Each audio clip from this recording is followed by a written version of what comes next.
صلى عليه وسلم مولانا صل وسلم دائما على حبيبك خير الخلق كلهم هو الحمد الذي ترجى شفاعته لكل مرض من الاهوال والتحريم مولانا صل وسلم دائما على حبيبك خير الخلق كلهم محترم اور مقدس سامعین کرام، آج کی یہ عظیم الشان تقریب شب برات کی سلسلہ میں منعقد کی گئی ہے۔ اللہ تبارک و تعالیٰ کی بارگاہ کے اندر دعا ہے، اللہ تبارک و تعالیٰ ہم سب کا یہاں جمع ہونا اپنی بارگاہ کے اندر قبول و منظور فرمائے۔ اللہ تبارک و تعالیٰ جہاں بیٹھ کر ہمارا پیارے آقا صلی اللہ علیہ وسلم کا ذکر خیر کرنا اور اولیاء کرام کا ذکر خیر کرنا، اسے بھی اپنی آپ بلند بارگاہ کے اندر قبول و منظور فرمائے۔ اس کے علاوہ بعد میں آپ جو عبادات کریں گے، نوافل پڑھیں گے، قرآن کی تلاوت کریں گے، اللہ تبارک و تعالیٰ اسے بھی اپنی بارگاہ کے اندر قبول و منظور فرمائے اور ہم سب کو اخلاص کی دولت سے مالا مال فرمائے۔ یقیناً یہ رات بڑی عظمتوں والی رات ہے، یہ رات بڑی برکتوں والی رات ہے، یہ رات بڑی رفعتوں والی رات ہے۔ اس رات کے اندر بہت بڑے بڑے فیصلے کیے جاتے ہیں۔ اس رات کے اندر نامہ اعمال تبدیل کیے جاتے ہیں۔ اس رات کے اندر یہ فیصلہ کیا جاتا ہے کہ کون سے ایسے افراد ہیں کہ جنہوں نے اس دنیا سے رخصت ہونا ہے، اور اس رات کے اندر یہ بھی کیا جاتا ہے کہ جنہوں نے اس دنیا کے اندر پیدا ہونا ہے۔ اس رات کے اندر لوگوں کا رزق لکھ دیا جاتا ہے، نامہ اعمال پہلے والے سمیٹ دیے جاتے ہیں، نئے نامہ اعمال فرشتوں کو تھما دیے جاتے ہیں۔ یہ رات جہاں عصمتوں والی ہے، برکتوں والی ہے، وہاں یہ رات بڑی نازک رات ہے۔ اس رات کے اندر جو فیصلے ہوتے ہیں وہ بڑے نازک فیصلے ہیں، اور ہمیں اس رات کی عظمت کو بھی پیش نظر رکھتا ہے، اس رات کی نزاکت کو بھی اپنے پیش نظر رکھتا ہے، اس رات کی جو فضائل ہیں ان کو بھی ہم نے سمجھنا ہے، اس رات کے فضائل کو سن کر ان کے مطابق ہم نے عمل بھی کرنا ہے، چونکہ یہ رات نازک رات ہے، اس رات میں نازک فیصلے کیے جاتے ہیں۔ تو ان معنوں میں ہمیں اپنی سابقہ زندگی جو ہے اس کے اندر جو غلطیاں ہیں، اس کے اندر جو کوتاہیاں ہیں، اس کے اندر ہم سے جو گناہ سرزد ہوئے ہیں، ان سے ہمیں استغفار بھی کرنا ہے، اللہ تبارک و تعالیٰ کی بارگاہ میں بخشش کا سوال بھی کرنا ہے، اور آئندہ گناہ نہ کرنے کا عزم مصمم بھی کرنا ہے، اور آئندہ اپنی ساری زندگی کو نیکیوں میں گزارنے کی کوشش بھی کرنی ہے۔ یہ وہ رات ہے کہ جس رات کے اندر اللہ تبارک و تعالیٰ قبیلہ بنو کلب کی بکریوں کے بالوں کی تعداد کے برابر لوگوں کی بخشش فرماتا ہے۔ عرب کے اندر کی جو قبیلہ تھا، قبیلہ بنو کلب، یہ سب سے زیادہ بکریاں پالا کرتا ہے۔ اب ہم میں سے کوئی بھی ایسا نہیں ہے جو کسی ایک بکری کے بالوں کی گنتی کر سکے، جبکہ قبیلہ بنو کلب جو ہے وہ سب سے زیادہ جو ہے وہ بکریاں پالا کرتا تھا۔ اگر ہم جو ہے وہ واضح کے اندر جھانکیں تو ہمیں پتہ چلے گا کہ عرب کے اندر اکثر لوگوں کا گزر بسر جو ہے وہ بکریوں کا تھا، بکریاں پالا کرتے تھے، لیکن قبیلہ بنو کلب یہ سب سے زیادہ بکریاں پالا کرتا تھا۔ ان کے پاس جو ہے وہ کثیر تعداد کے اندر بکریاں ہوا کرتی تھی۔ یوں کہہ لیا جائے کہ اس وقت اگر کسی قبیلے کے پاس سب سے زیادہ قبیلہ ہوتی تھی تو وہ قبیلہ بنو تغلب کے پاس ہوتی. تو پیارے آقا صلی اللہ علیہ وسلم نے کیا ارشاد فرمایا؟ فرمایا کہ اس رات یعنی شعبان المعظم کی 15ویں تاریخ کو اللہ تبارک و تعالی قبیلہ بنو تغلب کی بکریوں کے بالوں کی تعداد کے برابر لوگوں کی بخشش ہوگی. یہ رات یہ بخشش کی رات ہے, یہ رات مغفرت کی رات ہے. اللہ تبارک و تعالی کی بارگاہ میں ہم سب کو دعا کرنی چاہیے کہ مالک مولا تو اس رات کے اندر قبیلہ بنو تغلب کی بکریوں کی تعداد کے بالوں کی تعداد کے برابر لوگوں کی بخشش فرماتا ہے. ہم گناہگاروں کو بالکل لوگوں میں شمار کر لیں جن کی تو اس رات بخشش و مغفرت فرماتا ہے. جب ہم یہ دعا کریں گے تو کوئی بعید نہیں, اللہ تبارک و تعالی اس رات کے صدقے ہم گناہگاروں کی بخشش و مغفرت فرماتا ہے. نعرہ تکبیر، نعرہ رسالت، نعرہ حیدری، شان شب برات زندہ باد. اچھا یہاں یہ حدیث مبارکہ تو سنی کہ اس رات اللہ تبارک و تعالی قبیلہ بنو تغلب کی بکریوں کے بالوں کی تعداد کے برابر لوگوں کی بخشش و مغفرت فرماتا ہے. تو ہمارے ذہن میں یہ بات آ گئی کہ اس رات کے اندر کثیر لوگوں کی بخشش کی جاتی ہے, کثیر لوگوں کی بخشش کی جاتی ہے. لیکن یاد رکھیے نبی آخر زمان صلی اللہ علیہ وسلم نے ارشاد فرمایا کہ کچھ لوگ ایسے ہیں جن کی اس رات کی بخشش نہیں کی جاتی. وہ لوگ کون ہیں جن کی اس رات کی بخشش نہیں کی جاتی؟ فرمایا کہ ان میں سے ایک زنا کا عادی ہے. ان میں سے ایک کون ہے؟ زنا کا عادی ہے, جو عادت جس کی ہے کہ وہ بدکاری کرتا ہے. فرمایا کہ اس رات اس کی بخشش نہیں کی جاتی. حالانکہ پیارے آقا صلی اللہ علیہ وسلم نے کیا ارشاد فرمایا؟ فرمایا کہ جو مجھے دو چیزوں کی ضمانت دیتا ہے میں اسے جنت کی ضمانت دیتا ہوں. وہ دو چیزیں کون سی ہیں؟ فرمایا کہ ایک وہ تمہارا گوشت کا ٹکڑا کہ جو دونوں دانتوں کے درمیان میں یعنی زبان کی جو مجھے ضمانت دیتا ہے کہ اسے فضول کاموں میں صرف نہیں کرے گا, اس سے اللہ تبارک و تعالیٰ کی نافرمانی والے بول نہیں بولے گا, اسے جب بھی استعمال کرے گا اللہ تبارک و تعالیٰ کی اطاعت کے پر استعمال کرے گا, اس سے قرآن کی تلاوت کرے گا, اس سے نبی آخر زمان کی ذات پر درود پڑے گا.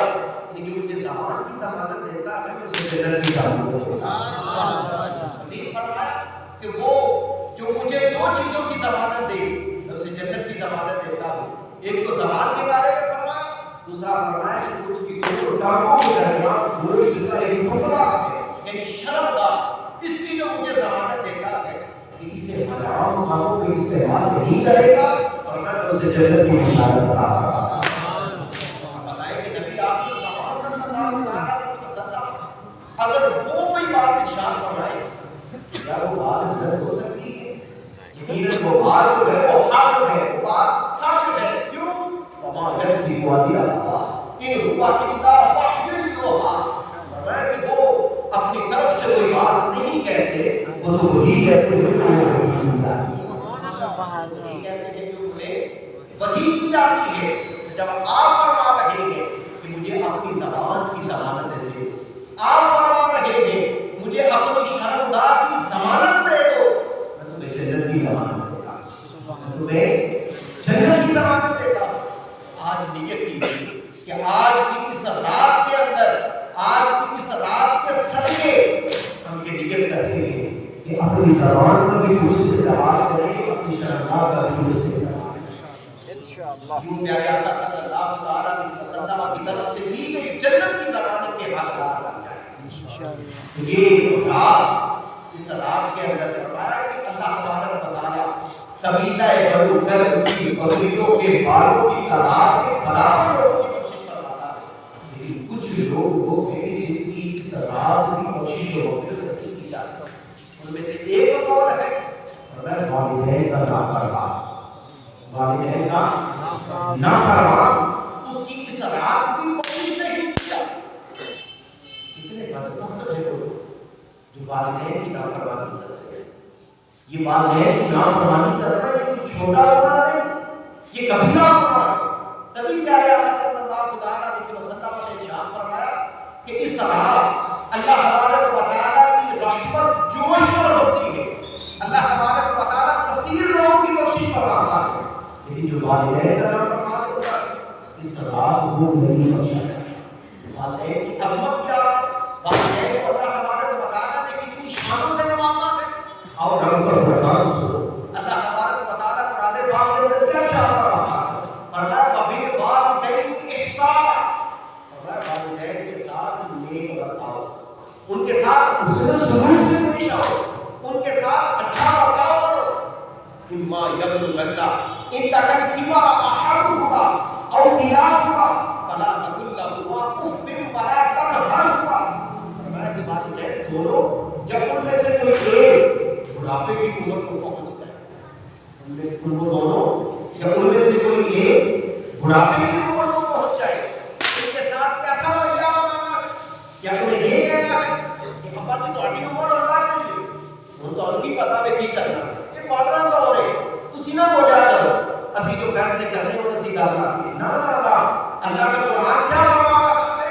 فرمایا بلا تقلہما اف ولا تنہرہما، فرمایا ان کے سامنے اف تک نہیں کرنا، ان کے سامنے اف تک نہیں کرنا، نہ ان کو جھڑکنا ہے۔ قرآن ہماری تربیت کر رہا ہے، قرآن نے والدین کی اہمیت کو بیان کیا کہ والدین ان کی عظمت کو سمجھو، ان کے سامنے اف تک بھی نہیں کرنا، نہ ان کو جھڑکنا ہے بلکہ ان کے لیے کرنا کیا ہے؟ فرمایا ان کے سامنے عاجزی کے بخشش ہے، ان کے سامنے بچھنا نہ ہو، وہ جو کہے اپنی دل و جان سے اسے تسلیم کرو، ان کے سامنے آواز کو بلند نہ کرو بلکہ ان کے سامنے آواز کو پست رکھو، وہ جو کہے شریعت کے مطابق کہے، ان کے حکم کی بجا آوری کرو، ان کے حکم کی حکم قبولی نہ کرو۔ یہ قرآن ہمیں بتا رہا ہے، حدیث فرمایا کہ ان کے لیے دعا، ان کے لیے کیا کرو؟ دعا کرو، ان کے لیے جب جو ہے وہ جو شخص اپنے والدین کے لیے دعا کرنا چھوڑ دیتا ہے، جو شخص اپنے والدین کے لیے دعا نہیں کرتا، اس کے رزق کی اندر تنگی آ جائے۔ آج ہم لوگ جو ہے وہ رزق کی تنگی کا رونا ہوتے ہیں، ہم کہتے ہیں جناب پوری نہیں پڑتی، مہنگائی ہو گئی ہے، یہ ہو گیا وہ ہو گیا، جناب اتنا کما رہے ہیں پھر بھی جو ہے وہ گھر کے اخراجات پورے نہیں ہوتے۔ آپ ذرا چلے جائیں، یہ جو مجھے سفید جو ہے وہ داڑھیوں والے جو افراد نظر آ رہے ہیں، ذرا یہ اپنے جو ہے وہ جوانی کے ایام کو یاد کریں، یہ اکیلے کام کرنے والے ہیں، یہ اکیلے کام کرنے والے تھے، پورا گھر جو ہے یہ کھانے والا تھا، لیکن اب کیا ہے کہ اب جو ہے وہ گھر کا تقریباً ہر فرد اگر کما ہے تو وہ کما رہا ہے، لیکن اس کے باوجود جو ہے گھر کے اخراجات پورے نہیں ہو رہے۔ وجہ اس کی کیا؟ وجہ اس کی یہ ہے کہ ہم نے اپنی دعاؤں کے اندر والدین کے لیے دعا کرنے کو ترک کر دیا، ہم والدین کے لیے دعا نہیں کرتے، ہم والدین کے لیے جو ہے وہ دعاؤں کو ترک کر بیٹھے تھے، یوں ہمارے رزق کے اندر تنگی آ گئی۔ یہ بات آپ یاد رکھیے گا کہ جتنے بھی بندہ گناہ کرتا ہے ان گناہوں کی سزا اللہ تبارک و تعالیٰ قیامت تک مؤخر کر رکھتا ہے، لیکن والدین کی نافرمانی ہے، والدین کا جو نافرمان ہے اللہ تبارک و تعالیٰ اسے دنیا کے اندر ہی سزا، دنیا کے اندر اسے سزا مل جاتی ہے جو والدین کا نافرمان۔ اس لیے والدین کی نافرمانی سے بچو، والدین کا ادب کرو، ان کی تعظیم کرو۔ پیارے آقا صلی اللہ علیہ وسلم نے کیا فرمایا؟ فرمایا کہ ان الجنہ تحت اقدامکم امہاتکم، فرمایا کہ تم جنت چاہتے ہو، آؤ میں تمہیں بتاؤں کہ جنت تمہیں کہاں ملے گی؟ جنت تمہاری ماؤں کی قدموں کے نیچے، جنت کہاں پر ہے؟ جنت تمہاری ماں کے قدموں کے نیچے ہے، ماں کے قدموں سے لپٹ جاؤ، اللہ تبارک و تعالیٰ جنت تمہارا مقدر کرے۔ والد کی شان سنو، اللہ تبارک و تعالیٰ نے والد کو کتنی شان سے نوازا ہے۔ ہر ایک چاہتا میرا رب مجھ سے راضی ہو جائے، میں بھی یہی چاہتا ہوں، آپ بھی یہی چاہتے ہیں کہ ہمارا رب ہم سے راضی ہو جائے۔ آؤ اگر تم یہ دیکھنا چاہتے ہو کہ میرا رب مجھ سے راضی ہے یا نہیں راضی، تمہیں طریقہ بتا دیتا ہوں۔ نبی آخر زمان صلی اللہ علیہ وسلم نے ارشاد فرمایا، فرمایا والد کی رضا رب کی رضا ہے، اور والد کی ناراضی رب کی ناراضی ہے۔ کہ اگر کسی کا باپ اس سے راضی ہے سمجھو اس کا رب اس سے راضی ہے، اگر کسی کا والد اس سے ناراض ہے سمجھو اس کا رب اس سے ناراض ہے۔ تو ہم میں سے کون اپنے رب کو ناراض کرنا چاہتا؟ یقیناً کوئی بھی رب کو ناراض نہیں کرنا چاہتا، ہر ایک رب کو راضی کرنا چاہتا۔ تو بڑا ہی آسان طریقہ، اپنے والد کو راضی کیجیے، اپنی والدہ کو راضی کیجیے۔ اگر یہ راضی ہو گئے یقین جانیے رب بھی راضی ہو جائے گا۔ والدین کی عظمت کو سمجھو، والدین کی اہمیت کو سمجھو۔ کیا فرمایا؟ فرمایا کہ اس صلاح اللہ تبارک و تعالیٰ قبیلہ بنو کلب کی بکریوں کے بالوں کی تعداد کے برابر لوگوں کی بخشش و مغفرت فرماتا۔ لیکن کچھ لوگ وہ ہیں کہ جن کی اللہ تبارک و تعالیٰ اس صلاح کی بخشش و مغفرت نہیں فرماتا۔ وہ لوگ کون ہیں کہ جن کی اللہ تبارک و تعالیٰ اس صلاح کی بخشش نہیں فرماتا؟ فرمایا کہ وہ ہیں جن کے دل کینے سے بھرے، جن کے دلوں کے اندر مسلمانوں کا بغض ہے، مسلمانوں کے کینے سے جن کے دل بھرے ہوئے ہیں، اللہ تبارک و تعالیٰ کی صلاح کی بخشش و مغفرت نہیں فرماتا۔ آج ہمارے دلوں کے اندر کینہ بھرا ہوا، ہم دوسروں سے بغض رکھتے ہیں، ہم حسد رکھتے ہیں، ہم حسد کی آگ میں جلتے رہتے ہیں کہ اس کو یہ آسائش کیوں مل گئی، اس کو یہ نعمت کیوں مل گئی، یہ نعمت تو مجھے ملنی چاہیے۔ ہم یہ تمنا کرتے ہیں کہ جناب اس کے یہ نعمت چھن جائے، یہ نعمت مجھے مل جائے۔ لیکن ایسی تمنا نہیں کرتی، تمنا کرتی ہے تو کیوں کرے؟ تمہاری مولا اس سے نوازا ہے، اسے اور نواز اور مجھے بھی نواز دے۔ یوں دعا کرے گا کہ کیوں دعا کرتے ہیں کہ میرا دوسرا مسلمان بھائی جو ہے وہ آزمائش کے اندر مبتلا ہو جائے، وہ مشقت کے اندر مبتلا ہو جائے۔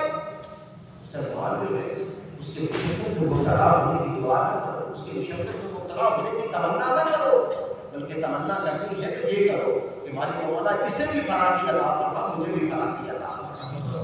تو بغض و کینہ سے جن کے دل بھرے ہوئے ہیں ان کی اصلاح کوشش کرو، بغض و کینہ سے اپنے دل کو خالی کیجیے، والدین کا ادب و احترام بچانا ہے۔ اور فرمایا کہ ایک جو زنا کا عادی ہے اس کی بھی اصلاح کوشش کرو، پھر جو شراب پینے کا عادی اس کی بھی اصلاح کوشش کرو۔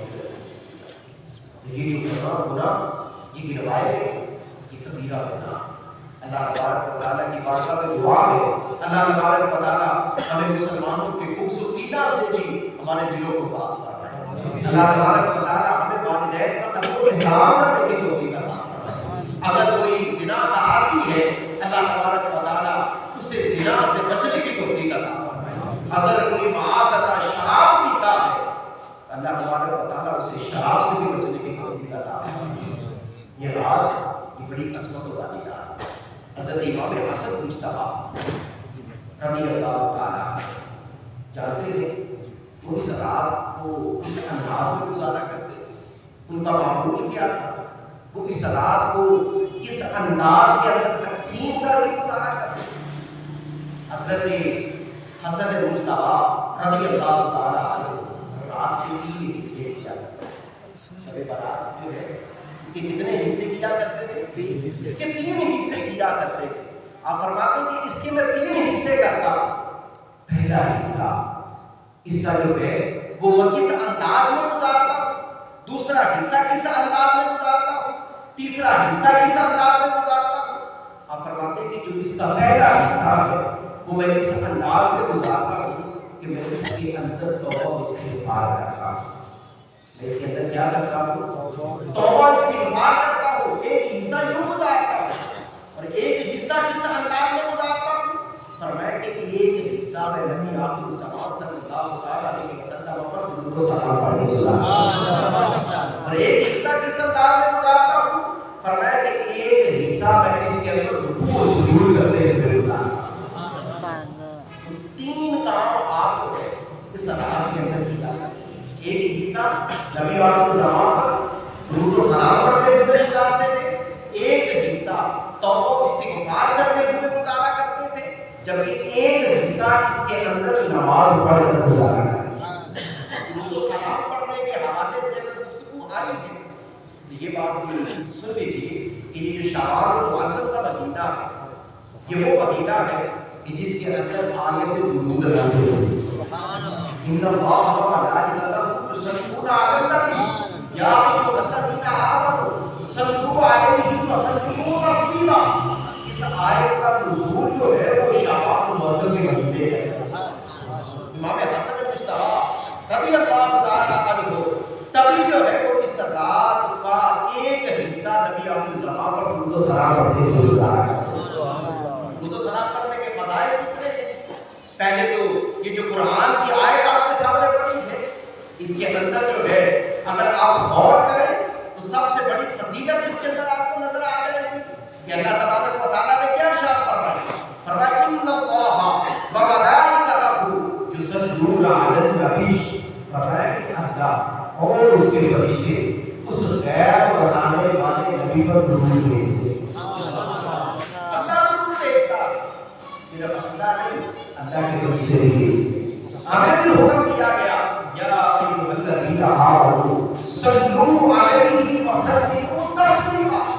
اے مومنو تم بھی اس غیر بنانے والے نبی پر درود بھی بھیجو اور سلام بھی بھیجو.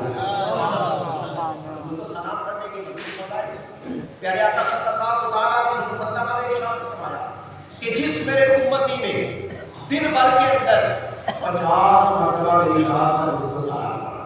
کتنی مرتبہ؟ 50 مرتبہ. بہت بڑا فکر ہے کہ یقیناً یہ بہت چھوٹا فکر ہے. 50 مرتبہ اگر ہم اس کو دن بھر کی نمازوں پر ڈیوائڈ کر لیتے ہر نماز کے بعد صرف 10 مرتبہ اگر درود و سلام پڑھنا شروع کر دیں دن بھر کے اندر ہمارا 50 مرتبہ درود و سلام پڑھنا. اس کی فضیلت کیا ہے؟ فضیلت سنیے.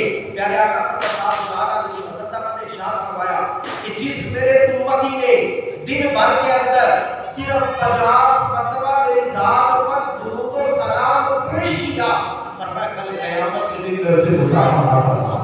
سبحان اللہ. کل قیامت کے دن میں اسے مصافحہ ہوگا. کتنی سعادت کی بات ہے کہ نبی آخر زمان صلی اللہ علیہ وسلم سے مصافحہ کی سعادت ملے گی. آج اگر کسی پرسنالٹی سے کسی کی ملاقات ہو جائے یقیناً وہ کھلا نہیں سماتا. آج وہ سب ایک کو بتاتا پھرے گا. آج کل تو سوشل میڈیا کا دور ہے. وہ یقیناً جو ہے وہ کسی دوسرے کی ڈیوٹی لگائے گا کہ جناب میرے لیے پکچر بنانا, میں اسے اسٹیٹس پر لگاؤں گا, میں اسے فیس بک پر شیئر کروں گا, میں اسے انسٹاگرام پر لگاؤں گا. کیوں کہ جناب میری تمام پرسنالٹی سے ملاقات ہوئی ہے. چاہے وہ پرسنالٹی جو ہے وہ دنیاوی ہو, چاہے وہ پرسنالٹی دینی ہو, وہ پھولا نہیں سمائے گا. وہ لوگوں کو بتائے گا کہ میری فلاں سے ملاقات ہوئی, میں نے فلاں سے مصافحہ کیا ہے, میں نے فلاں سے ہاتھ ملایا ہے. جب آج دنیا دار لوگوں سے ہاتھ ملا کر ہم فخر محسوس کرتے ہیں, کل قیامت کے دن جسے نبی آخر زمان سے مصافحہ کرنے مل گیا اس کے تو دل والے نعرے ہوں گے, اس کے پھر کیا کہنے ہوں گے. یہ تو قیامت کے اندر انعام ملے گا. دنیا کے اندر بھی جو درود پاک پڑھتا ہے اسے محروم نہیں رکھا جاتا. آؤ ایک واقعے کے ذریعے آپ کو فضیلت بیان کرتا ہوں. محمد بن سعید مطلب رحمۃ اللہ تعالیٰ نے آپ فرماتے میرا یہ معمول تھا. کیا معمول تھا؟ کہتے رات سونے سے پہلے مخصوص تعداد کے اندر درود پاک پڑھتا تھا تب سوتا. کہتے معمول کے مطابق ایک رات جب میں درود پاک پڑھ کر سویا ادھر آنکھیں بند ہوئی دل کی آنکھیں کھل جاتی. نبیوں کے امام میرے خواب میں تشریف لاتے ہیں کیا فرماتے ہیں؟ اے میرے دیوانے, اے میرے غلام, جس منہ سے تو مجھ پر درود پڑا کرتا تھا وہ منہ میرے قریب اگر تاکہ اس پر غصہ ہو, تاکہ اس پر غصہ ہو. کہتے ہیں میری زندگی کی معراج تھی. پہلے تو مجھے بڑی شرم آئی کہ یہ منہ سے ظاہر کہا کہ نبیوں کے امام کے سامنے پیش کیا ہے. لیکن کہتے ہیں پھر حکم تھا, حکم کی تعمیر کرتے ہوئے اپنے وسعت کو نبی آخر زمان صلی اللہ علیہ وسلم کے قریب کر دیا.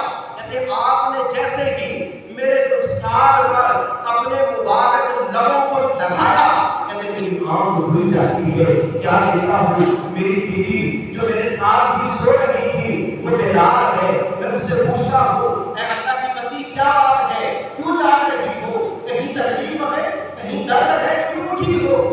کوئی تکلیف نہیں, کوئی درد نہیں. میں نے کہا جاگ رہی ہو. کہتے تمہیں ایک عجیب سی خوشبو سونگی, عجیب سی خوشبو سونگی ہے. آج سے پہلے میں نے کبھی ایسی خوشبو لگی ہوگی. محمد بن سعید مطرف رحمۃ اللہ علیہ راز سے پردہ اٹھاتے ہوئے کہتے ہیں آؤ میں تمہیں بتاؤں وہ خوشبو کس کی تھی. وہ خوشبو عاملہ بیدار کی تھی, وہ خوشبو نبیوں کے سردار کی تھی. ابھی میں سو رہا تھا کہ پیارے آقا صلی اللہ علیہ وسلم میرے خواب میں تشریف لے کر آئے. انہوں نے میرے رخسار پر بوسہ دیا.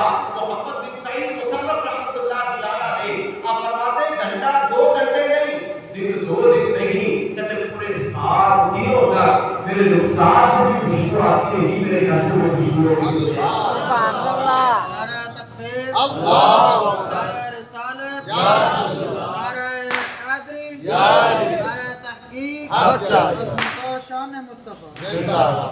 محمد بن سعید مطرف رحمۃ اللہ علیہ اب کیا فرماتے ہیں کہ پورے 7 دنوں تک میرے رخسار سے بھی خوشبو آتی رہی, میرے گھر سے بھی خوشبو کے حلے آتے رہے. اسی لیے ہم کہتے ہیں تو زندہ ہے اللہ, تو زندہ ہے اللہ, میری چشم عالم سے جڑ جانے والا. ایک مذاقی پیارے آقا صلی اللہ علیہ وسلم محمد بن سعید مطرف رحمۃ اللہ علیہ ان کے خواب میں تشریف لائے تھے, لیکن خوشبو بتا رہی ہے کہ آپ طرف سے نبی تشریف لائے. آج چونکہ بیٹھ کر ہم ان کا تذکرہ کرتے ہیں, ان کا ذکر خیر کرتے ہیں, ان پر درود پاک پڑھنے کی نیتیں کرتے ہیں, درود پاک پڑھنے کے فضائل سن رہے ہیں, لیکن ہمارے دل میں یہ تمنا پیدا ہوئی کہ نبیوں کے امام اور میرے خواب میں تشریف لے آئے. جس طرح محمد بن سعید مطرف رحمۃ اللہ علیہ ان کے خواب میں تشریف لے کر آئے ہیں, ہم میں سے ہر ایک کے دل کے اندر یہ تمنا ہے کاش کہ وہ میرے خواب میں تشریف لے کر آ جائے. تو آؤ ربوں کی بارگاہ میں تمنا کر لیتے ہیں, ان کی بارگاہ کے اندر عرض کر لیتے ہیں. ہو سکتا ہے آج کی رات وہ عرضی قبول ہو جائے. آج جب ہم اپنے گھروں کو لوٹیں, جا کر بستر پر آرام کے لیے لیٹیں, تو کوئی بعید نہیں نبیوں کے امام ہمارے خواب میں تشریف لے آئے. آؤ رب کی بارگاہ میں تمنا کرتے ہیں. سنا ہے آپ ہر عاشق کہ گھر تشریف لاتے ہیں, سنا ہے آپ ہر عاشق کہ گھر تشریف لاتے ہیں. میرے گھر میں بھی ہو جائے چراغاں یا رسول اللہ, ہمارے گھر میں بھی ہو جائے چراغاں یا رسول اللہ. یقین مانیے جب ہمارے گھر کے اندر کسی پرسنالٹی کے اگر آنا, ہم کیا کرتے ہیں, ہم گھر کی صفائی کا اہتمام کرتے ہیں, ہم گھر کو اچھے طریقے سے مینٹین کرتے ہیں, جو چیزیں بکھری ہوئی ہوں ان کو ان کی جگہوں پر رکھتے ہیں, صفائی کا اہتمام کرتے ہیں. جناب یہ صفائی کا اہتمام کیوں کیا جا رہا ہے؟ جناب ہمارے گھر میں کہاں آنا ہے, ہمارے گھر میں پرسنالٹی نے آنا ہے. آج میرے گھر پر جو ہے وہ میرا استاد آ رہا ہے, آج میرے گھر پر جو ہے وہ میرے پیر صاحب آ رہے ہیں, آج میرے گھر پر جو ہے وہ علامہ صاحب آ رہے ہیں. اس لیے ہم اپنے گھر کو جو ہے وہ پاک و صاف کر رہے ہیں, ہم اپنے گھر کی صفائی و ستھرائی کا اہتمام کر رہے ہیں. ہم میں سے آ رہے کہ اللہ کہ نبیوں کے امام کی زیارت کرے, ان کا دیدار کرے. جب ان کے دیدار کی توقع ہو تو پھر چاہیے کہ ہم اپنی آنکھوں کو بھی پاک و صاف رکھیں, ہم اپنی آنکھوں کی پاکیزگی کا خیال رکھیں, ان آنکھوں کو حرام سے پر نہ کریں. ان آنکھوں سے اگر دیکھنا ہے تو مدینہ دیکھیں, ان آنکھوں سے اگر دیکھنا ہے قرآن کی زیارت کریں, ان آنکھوں سے اگر دیکھنا ہے تو والدین کی زیارت کریں. اور والدین کی زیارت کرنے سے حدیث مبارکہ کا مذکور میرے ذہن کے اندر آ گیا. پیارے آقا صلی اللہ علیہ وسلم نے ارشاد فرمایا کہ جو شخص محبت کے ساتھ اپنے والدین کی طرف ایک نظر رحمت کرتا ہے, اللہ تبارک و تعالیٰ اسے مقبول حال کا ثواب عطا, اسے مقبول حال کا ثواب عطا. اب صحابہ کرام نے بڑے بات, آپ چونکہ ثواب کے حریص تھے, آپ جو ہے وہ چاہتے تھے کہ نیکیاں زیادہ سے زیادہ ہوں. اور ویسے بھی مسلمان کی شان یہی ہے, مسلمان کی شان یہی بیان کی ہے کہ وہ نیکیوں کا حریص ہوتا ہے. وہ یہ چاہتا ہے کہ میرے نامہ اعمال کے اندر زیادہ سے زیادہ نیکیاں آئیں. صحابہ کرام نے بڑے بات, آپ نے پیارے آقا کی بارگاہ کے اندر سوال کیا, یا رسول اللہ آپ یہ ارشاد فرما رہے ہیں کہ اگر تم ایک مرتبہ اپنے والدین کی طرف رحمت کی نظر سے, محبت کی نظر سے دیکھتا ہے, اسے اللہ تبارک و تعالیٰ ایک مقبول حج کا ثواب عطا فرماتا ہے. تو اگر وہ دو دن کے اندر 100 مرتبہ دیکھتا ہے, اللہ تبارک و تعالیٰ سے 100 تو جتنی مرتبہ آپ کو ہے رحمت کی نظر, شفقت کی نظر سے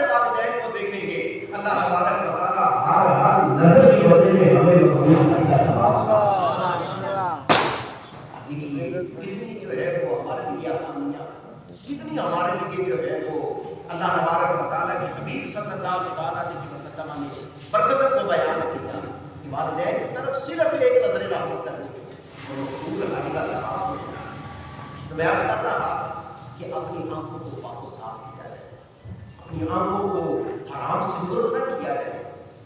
یہ جو بیٹھ کر جو ہے وہ گلی محلوں کے روڈوں پر جناب کی سڑکوں پر گھومتے ہیں, جناب کی جو راتیں آتی ہیں یا جو عید کی رات ہوتی ہے, بقرہ عید کی رات ہوتی ہے, اس رات کے عورتیں جو ہے بازار کے اندر شاپنگ کرنے جاتی ہیں.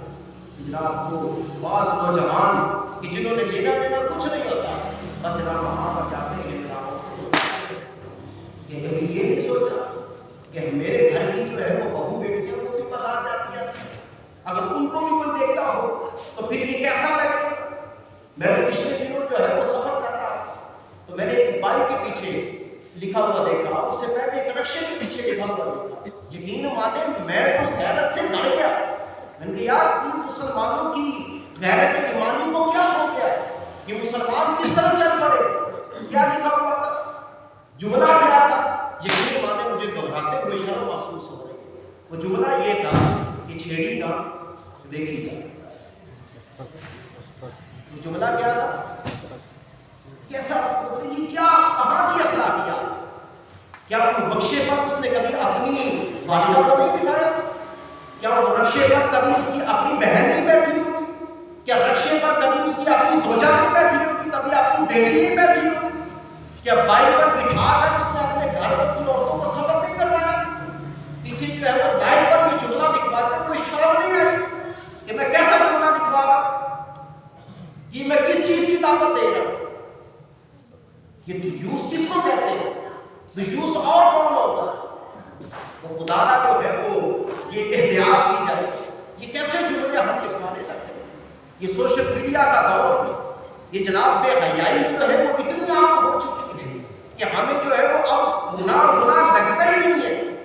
ہمارے گھروں کے اندر ہماری بہو بیٹیاں, ہم خود, ہم سارے اس کے اندر انوالو ہیں کہ جناب ہم سوشل میڈیا پر بیٹھ کر نہ جانے کیسے کیسے کلپ دیکھتے رہتے ہیں, کیسے کیسے گناہوں کے اندر مبتلا ہوتے جا رہے ہیں. ان گناہوں کو ہم گناہ سمجھ ہی نہیں رہے. یقیناً جو ہے آج کی رات یہ توبہ کی رات بھی ہے. اس رات کے اندر توبہ استغفار کرنی چاہیے. اللہ تبارک و تعالیٰ کی بارگاہ کے اندر یہی دعا کرے کہ مالک و مولا ماضی کے اندر جو غلطیاں ہو چکی ہیں میں ان سے تائب ہوں, ان سے توبہ کرتا ہوں. مالک و مولا میرے گناہوں سے درگزر فرما. حدیث مبارکہ سنیے کہ جو توبہ کرتا ہے اسے اللہ تبارک و تعالیٰ کتنی شان عطا فرماتا ہے. فرمایا التائب من الذنب کمن لا ذنب له. فرمایا گناہوں سے توبہ کرنے والا ایسا ہے جیسا اس نے کبھی گناہ کیا ہی نہیں, جیسا اس نے کبھی گناہ کیا ہی نہیں ہے. ہمارا رب کتنا جو ہے وہ رحیم, ہمارا رب کتنا کریم ہے. ہم جو ہے وہ اگر کسی کا کوئی ہم سے حلت ہو جائے, کسی کا ہم سے کوئی نقصان ہو جائے, ہم اس سے کئی دفعہ معافی بھی مانگتے ہیں, دل سے معافی مانگ رہے ہوتے ہیں کہ جناب مجھ سے جو ہے وہ فلاں غلطی ہو گئی ہے, مجھے معاف کر دیجئے, مجھے معاف فرما دے. سامنے والا بظاہر تو کہہ دیتا ہے کہ جا ٹھیک ہے یار تجھے معاف کیا, لیکن دل کے اندر بسا اوقات جو ہے وہ محل ختم نہیں ہوتا, وہ محل باقی رہتا ہے. یا آگے سے جواب یہ ملتا ہے کہ یار بس ٹھیک ہے تو جا, معاف کیا ہے, دل نہیں اور صاف ہو سکتا تیرے بارے میں. یہ لوگ تو ہمیں یہ جواب دیتے ہیں, لیکن اللہ تبارک و تعالیٰ کے حبیب کیا فرما رہے ہیں, فرمایا التائب من الذنب کمن لا ذنب له. فرمایا گناہوں سے توبہ کرنے والا ایسا ہے جیسے اس نے کبھی گناہ کیا نہیں. یعنی اللہ تبارک و تعالیٰ اس کے گناہوں پر معافی کا قلم ایسا پھیرتا ہے کہ اس کا نامہ اعمال گناہوں سے واپس صاف ہو جائے. مزید دیکھیے اللہ تبارک و تعالیٰ کی رحیمی پر نظر کیجیے. اللہ تبارک و تعالیٰ کتنا رحیم ہے, اللہ تبارک و تعالیٰ کتنا کریم ہے. فرمایا کہ من تاب وآمن وعمل صالحا فاولئک یبدل اللہ سیئاتہم حسنات. فرمایا کہ جو توبہ کرے اور ایمان لے کر آئے, نیک اعمال کرے, فرمایا کہ یہی وہ لوگ ہیں کہ جن کے گناہوں کو اللہ تبارک و تعالیٰ نیکیوں سے تبدیل کرتا ہے. لیکن توبہ کرنے والے کی یہ شان یہ ہے کہ ایک تو اس کے گناہوں پر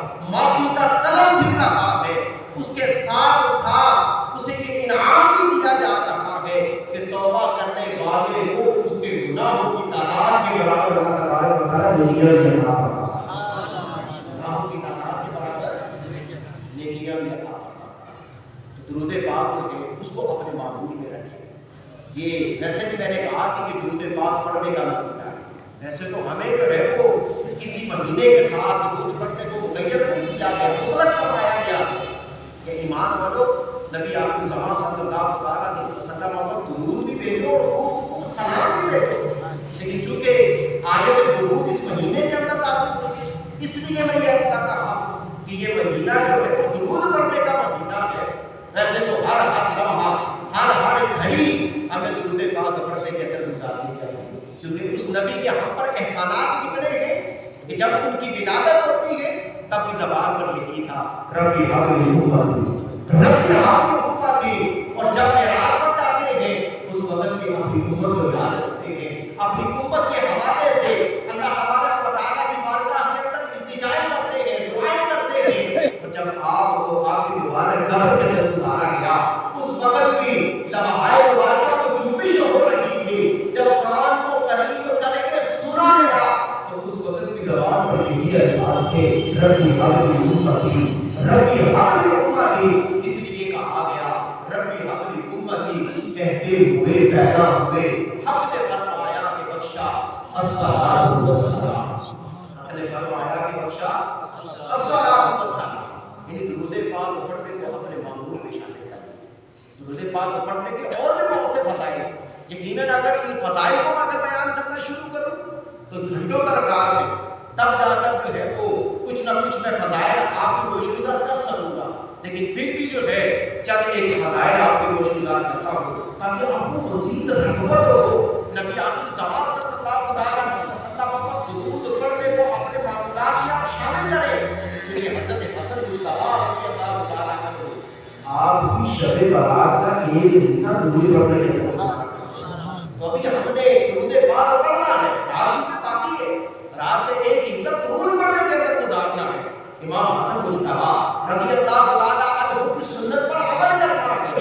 تو درود پاک پڑھنے کے فضائل سنو، ہم میں سے ہر ایک جو ہے ناچاکیوں کا شکار کرتا ہے، ہم میں سے ہر ایک جو ہے وہ تندرستی کا سبب ہوتا ہے، ہم میں سے ہر ایک کہتا ہے کہ جناب یہ فلاں مصیبت آن پڑی، فلاں پریشانی آن پڑی، جناب ہم دوسروں کے سامنے جا کر واویلا کرتے ہیں، دوسروں کو جا کر اپنی پریشانیاں سناتے ہیں، پریشانیاں سنانی ہے تو نبی آپ کی زبان کو سنائیے۔ پیارے آقا صلی اللہ علیہ وسلم نے ارشاد فرمایا من عصبت علیہ حاجۃ فلیکثر علیہ، فرمایا کہ صلو علی حبیب صلی اللہ تعالی علیہ محمد صلی اللہ تعالی علیہ وسلم، پیارے آقا صلی اللہ تعالی علیہ وسلم نے ارشاد فرمایا کہ جس کا کوئی کام اٹک جائے، من عصبت علیہ حاجۃ، جس کا کوئی کام اٹک جائے تو اسے کیا چاہیے؟ اسے چاہیے کہ میری ذات پر کثرت کے ساتھ درود و سلام پڑھے، اسے چاہیے کہ میری ذات پر کثرت کے ساتھ درود پاک پڑھے۔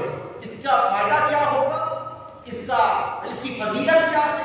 پیارے آقا صلی اللہ علیہ وسلم نے ارشاد فرمایا کہ جو میری ذات پر کثرت کے ساتھ درود و سلام پڑھے گا اللہ تبارک و تعالیٰ درود و سلام پڑھنے کی برکت سے اس کی تمام پریشانیوں کو دور فرمائے، نہ صرف اس کی تمام پریشانیاں دور ہوں گی بلکہ اللہ تبارک و تعالیٰ اس کے رزق حلال میں بھی وسعت برکتیں عطا فرمائے، اللہ تبارک و تعالیٰ اس کے رزق حلال میں بھی وسعت اور برکتیں عطا فرما دے گا۔ ہم میں سے ہر ایک جو ہے وہ جنت کا طالب، ہم نیکیاں کرتے ہیں اس لیے کرتے ہیں کہ اللہ تبارک و تعالیٰ جو ہے وہ ان نیکیوں کو قبول کرے اور ان کے صدقے میں اپنی رحمت کے صدقے ہمیں اللہ تبارک و تعالیٰ جنت عطا فرما دے۔ پیارے آقا صلی اللہ تعالیٰ علیہ وسلم نے ارشاد فرمایا جس میرے امتی نے دن بھر کے اندر 1000 مرتبہ میری ذات پر درود و سلام پڑھا، کتنی مرتبہ؟ 1000 مرتبہ میری ذات پر درود و سلام پڑھا، فرمایا کہ وہ اس وقت تک مرے گا نہیں جب تک جنت میں اپنا ٹھکانہ نہ دیکھ لے، جب تک جنت میں اپنا ٹھکانہ نہ دیکھ لے اس وقت تک جو ہے وہ اس کا انتقال نہیں ہوگا۔ تو یہ درود پاک پڑھنے کے فضائل، درود پاک پڑھنے کو اپنے معمولات میں شامل ہے۔ امام حسن مجتبیٰ رضی اللہ تعالیٰ عنہ رات کا ایک حصہ درود و سلام پڑھنے کے اندر گزارتے تھے، ایک حصہ توبہ و استغفار کرنے کے اندر گزارتے تھے، ایک حصہ جو ہے وہ رکوع و سجود یعنی نماز پڑھنے کے اندر گزارا کرتے ہیں۔ اب اس طرح نفلی عبادت کرتے ہیں، اس کی کتنے فضائل ہیں، اس کی کیا فضیلت ہے؟ پیارے آقا صلی اللہ علیہ وسلم نے ارشاد فرمایا کہ جو کوئی اس رات کو 100 نفل اگر کوئی اس رات کو پڑھتا ہے تو اللہ تبارک و تعالیٰ اس کے 100 نفل پڑھنے کی برکت سے 100 فرشتوں کو اتارتا ہے۔ کتنے فرشتوں کو اتارتا ہے؟ 100 فرشتوں کو اتارتا ہے۔ فرمایا کہ ان میں سے جو 30 فرشتے، کتنے؟ ان میں سے جو 30 فرشتے وہ اسے آ کر جنت کی خوشخبری سناتے ہیں۔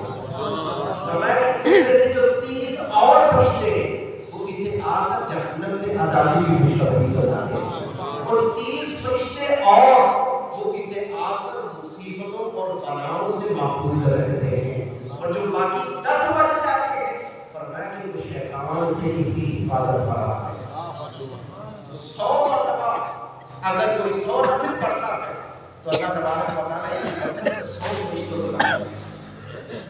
ابھی کیونکہ رات کا ایک حصہ ہم نے نفلی عبادت کے اندر بھی گزارنا ہے، نوافل بھی پڑھنے ہیں، تو ظہیر نصیب 100 نوافل پڑھ کے جائے تاکہ اللہ تبارک و تعالیٰ کے حبیب نے جو فضیلت اگر بیان کی ہے تو اس فضیلت کے مستحق ہم بن جائیں۔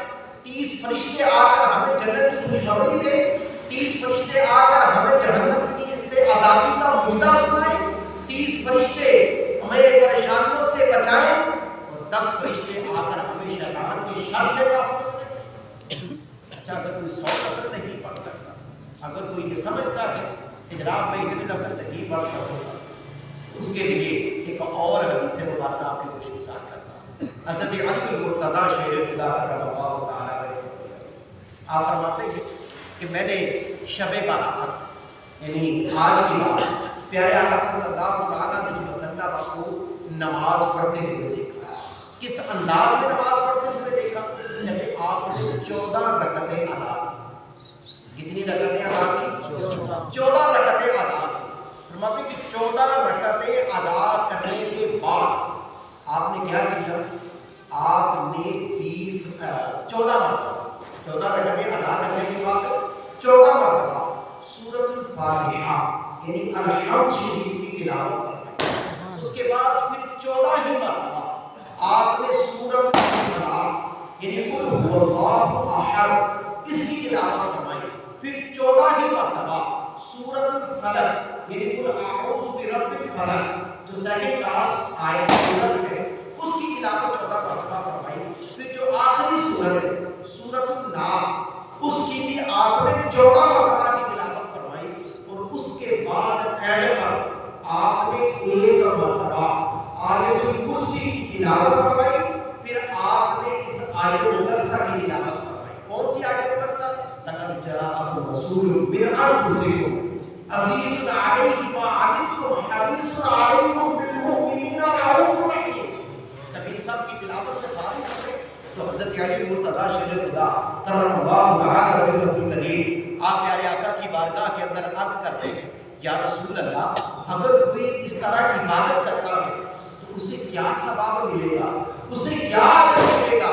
یعنی 14 نوافل ادا کرے، 14 مرتبہ بعد میں الحمد شریف پڑھے، 14 مرتبہ قل هو اللہ احد پڑھے، 14 مرتبہ سورۃ الفلق پڑھے، 14 مرتبہ سورۃ الناس پڑھے، 1 مرتبہ آیت الکرسی پڑھے، پھر لقد جاءکم رسول من انفسکم عزیز علیہ ما عنتم حریص علیکم بالمؤمنین رؤوف رحیم، اس آیت کی تلاوت کرے، اسے کیا اجر ملے گا؟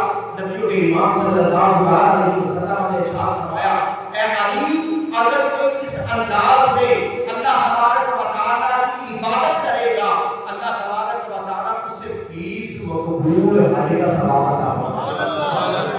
صرف 20 مقبول حجوں کا ثواب نہیں بلکہ اللہ تبارک و تعالیٰ اسے 20 سالوں کے نفلی روزوں کا ثواب بھی عطا فرمائے۔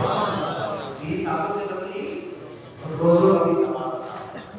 تو یہ رات چونکہ عبادت کی رات ہے، عظمتوں والی رات، اس رات کو عبادت کے لیے گزارے، غفلت کے اندر نہ گزارے۔ ایسا نہ ہو کہ ابھی بیان سنا ہے اٹھ کر جائیں اور جا کر آپ بھی جو ہے وہ نادانوں کی طرح احمقوں کی طرح یہ جو باتیں یہ پٹاخے پھوڑ رہے ہیں تو آپ بھی ان میں شامل نہ ہو جائے گا۔ پٹاخے پھوڑنا کی کوئی